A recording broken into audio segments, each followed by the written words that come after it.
Assalamualaikum warahmatullahi wabarakatuh. Berjumpa kembali dengan saya Muhammad Nasrullah.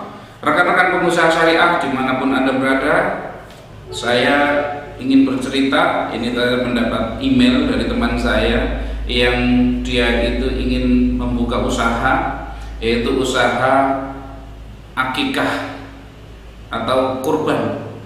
Nah, dia sudah bekerja di sebuah lembaga atau yayasan yang di situ bergerak. Salah satu bisnisnya itu adalah kambing kurban dan akikah, yang omsetnya katanya sudah cukup luar biasa karena menghasilkan miliaran hanya dari mengelola kambing akikah.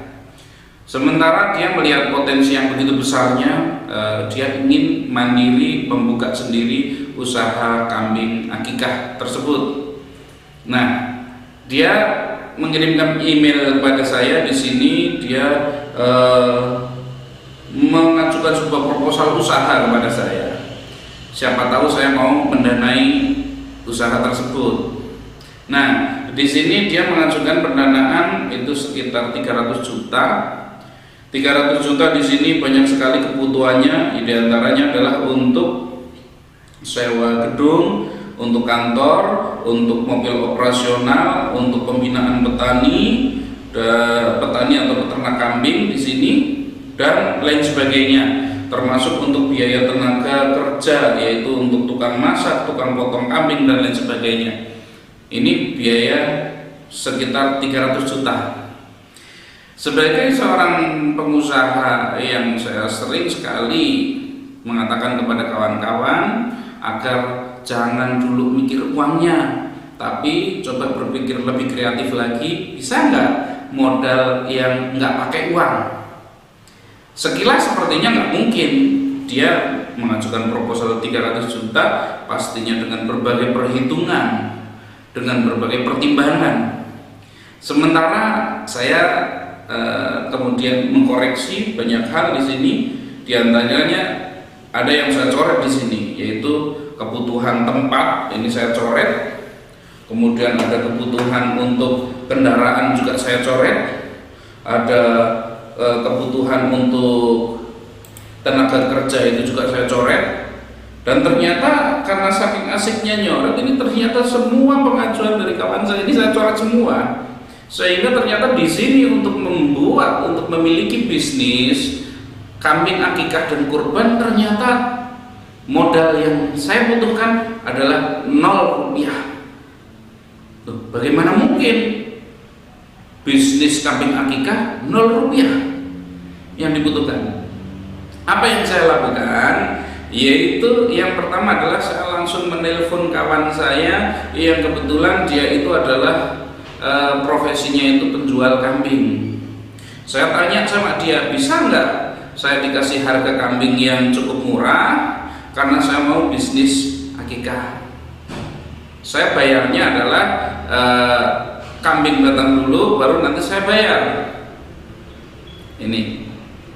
Dan ternyata dia juga oke, bisa. Nanti kalau kamu butuh bisa tinggal telepon saya, mau harga yang berapa, nanti tinggal saya kirim kambingnya. Nah, maka di sini uang yang harusnya untuk pembinaan petani dan lain sebagainya saya tidak butuh. Ini. Selanjutnya kebutuhan untuk tenaga kerja dan lain-lain. Di sini saya daripada pusing-pusing mikir tenaga kerja, ya kalau lagi ada pesanan, kalau nggak ada, suruh ngapain itu karyawan? Suruh ngapain itu tukang masak kalau tidak ada pesanan? Ini tentunya menjadi beban operasional tersendiri. Lalu apa yang saya lakukan? Gampang. Saya menghubungi dekat dari rumah saya, kebetulan itu ada tukang sate yang di situ nggak terlalu ramai juga, artinya nggak terlalu sibuk. Saya tanya sama dia, Pak, mau nggak kerja sama dengan saya? Saya kasih kambing, itu tolong diolah nanti menjadi sate, ada yang menjadi gulai dan lain sebagainya.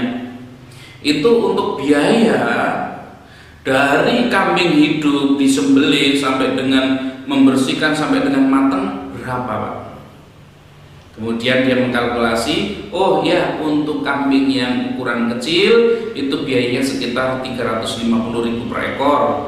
Untuk yang sedang 450.000 dan untuk yang besar 550.000. Ini dengan harga seperti ini saya langsung punya kalkulasi. Oh, berarti biaya operasionalnya sudah jelas. Untuk pengolahan 350.000, 450 dan 550.000. Kemudian caranya bagaimana?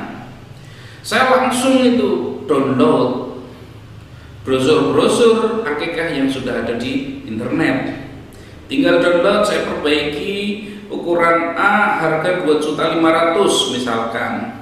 Harga 2.500.000 artinya di situ saya untungnya berapa? Kita hitung. Ketika saya menjual paketan akikah harga 2.500.000, operasionalnya katakanlah itu adalah 550.000. Maka harga kambing di sini berapa?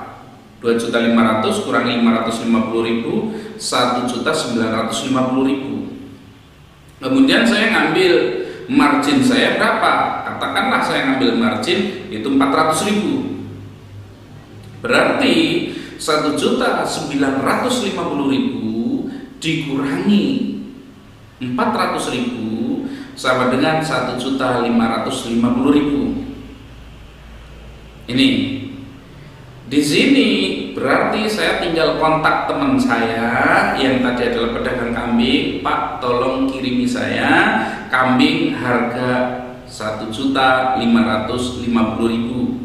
Kambingnya tolong diantar ke tukang sate yang langganan saya yang alamatnya di sini. Begitu kambing dikirim ke alamat ke tukang sate tersebut oleh tukang sate, kemudian difoto ketika dilakukan proses pengolahan, difoto ada tandanya ini punyanya si A, si B, si C, difoto sambil disembelih, kemudian dibersihkan. Entah buangnya kemana, bersihkannya bagaimana, karena kotoran kambing begitu banyaknya, saya tidak tahu urusannya. Setelah dibersihkan kemudian dimasak, kemudian menjadi sekian ratus tusuk sate dan menjadi sekian porsi gulai.